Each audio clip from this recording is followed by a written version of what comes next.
આજ તો બપોરે બનાવ્યા પીળા પીળા બટેકા પૌવા। જવો લ્યો આ મારી મેજિક મહેંદી। હા, કાલ મોડી રાતે મેં લગાવી। એક બાજુ પૂનમનો સાંજ, બીજી બાજુ ઈદનો સાંજ।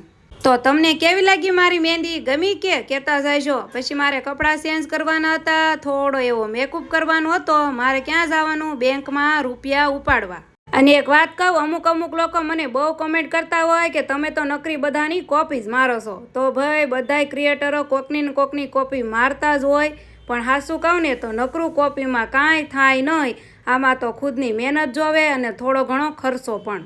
બેંકની અંદર એન્ટ્રી લેતા સાજી ફોર્મ ભરવાનું ચાલુ કર્યું અને મેં તો ખાલી બેઠા એસીની હવા ખાધી અને પછી કર્યો એટીએમ એ રૂપિયાનો વરસાદ। આ રૂપિયા મારે યુટ્યુબ તરફથી આવ્યા છે। હા, અને હું તો પૂગી ગઈ સીધી ભગવતી સિસોડે રસ પીવા। હા, મોરસ ભલે મોંઘી થઈ પણ રસનો તો ઈનો ઈજ ભાવ છે। એવો મજા આવી ગઈ। સાંજ પડતા મેં તો એક સરસ એવું લુક ક્રિએટ કરી અને આવી ગઈ ધાબા પર મસ્ત રીલ બનાવવા માટે, જે ઓલરેડી તમે જોઈ લીધી છે। તો હાલો, વિડીયો ગમે તો લાઈક શેર સબસ્ક્રાઈબ। મળીએ નેક્સ્ટ વિડીયોમાં। Thanks for watching. બાય।